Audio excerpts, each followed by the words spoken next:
Yo, listen, I just want to say this. It's so important that we invest intentional time and intentional effort into healing ourselves from past traumas. Whether it be childhood trauma, a broken heart, or a failed relationship, no matter what it is, you have to heal yourself. Because if you don't, then you repeat it for the rest of your life. You repeat it in every relationship you enter. Trust me, like, we all have triggers. We all have triggers. But we have to unplug it to find peace. And in order to find peace, you got to talk about it. Whether it's opening up to a friend you trust or getting into therapy, you got to focus on your mental health. Because you know what? You deserve it. Don't you think you deserve to be happy? Don't you think it's time to let it go and to move on and be happy and prosperous with your damn life? Don't you think so? Oh, all right. So do what you got to do to go heal yourself because you deserve it. All right? I love you. It's about time I see a good black man across my time feed speaking some common sense. Let's get into it. We present to you Aram Productions. What's good, everybody? If you're first time viewer of my content in this video, make sure you like the video and subscribe to my YouTube channel. Today, we are looking at Mr. Spence Taylor coming in with the hate as he tells his audience that you either heal or repeat the cycle. And I cannot agree any more than I already do with that statement. A lot of people on social media like to literally project their trauma upon other people. When it concerns trying to find a man, when it concerns trying to find a woman, modern day women, men are trashy. I can't find a woman. Get your passport, fellas. Oh, I can't find any trashy men. All y'all ain't ish. Some of y'all must like the boot, cause y'all like. It's ridiculous. The gender war that you see on social media is ridiculous. I can't stand it. And I try my best to create a platform on social media to where people can listen to me and find a voice of reason. Because I'm not going to dispute that there are certain points that some of these men make and some of these women make that are true. I'm not going to dispute that. You know, I'm not going to dispute these type of things that I see on social media. But what I will say, though, however, is that you have a lot of people on social media who are hurt. A lot of people are projecting a lot of years, decades of trauma upon the next generation. And so imagine somebody 18, 19, 20 who at one point had hope in relationships, had hope in trying to find the right person. And yet they come across your time feed, they come across your page, and you spew all this hate, all this hatred for men or women, all this dysfunction. And he starts to see this constantly on his time feed to the point where now he is programmed to think this is reality.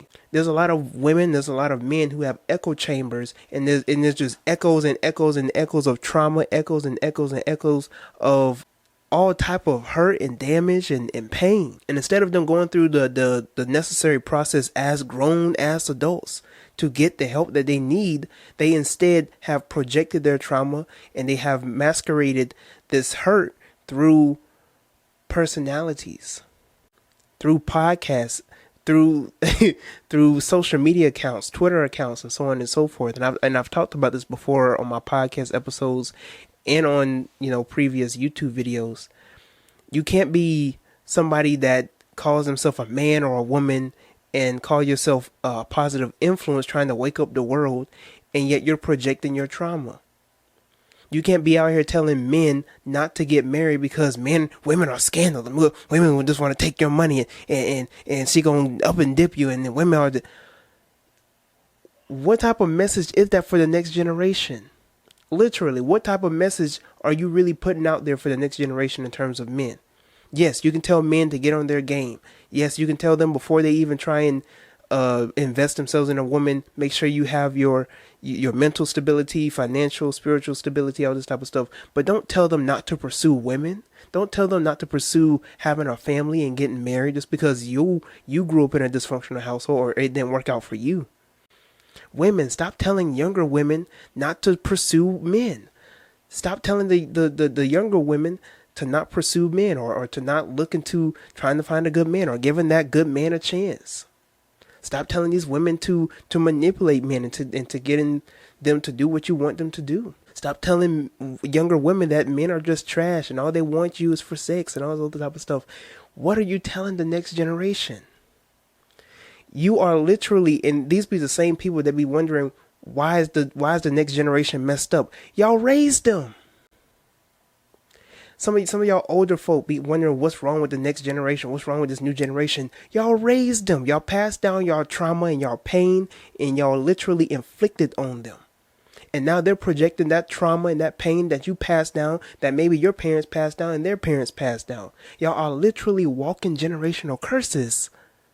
And y'all don't see that.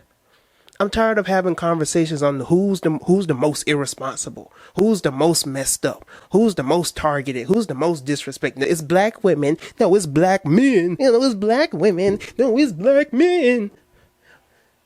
Shut the fuck up. Both of y'all are the reason why y'all in the ditch.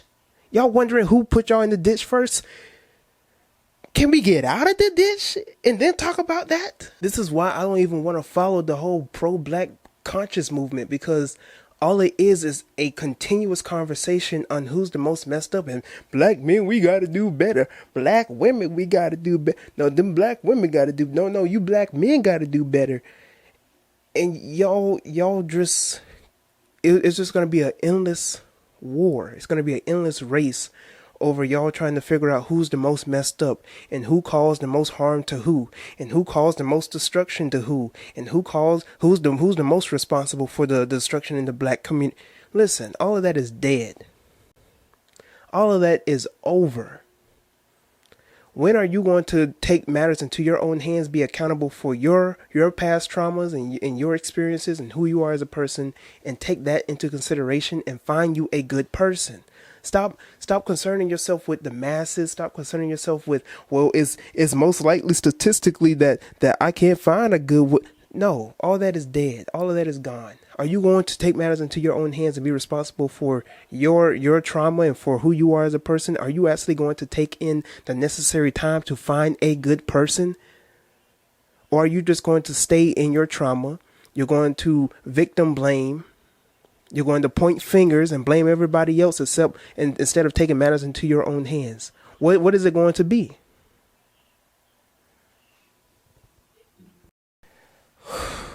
But anyways, let me know how you feel about this in the comment section below. Let me know how you personally feel about this topic at hand. Make sure you like the video, subscribe to my YouTube channel, and share this video with other people. And like the video, because it helps out with the algorithm and it gets this video out to even more people. So make sure you do that, and I'm gonna give you time right now to do it. All right, until next time, I'm Tyrone, and I am out.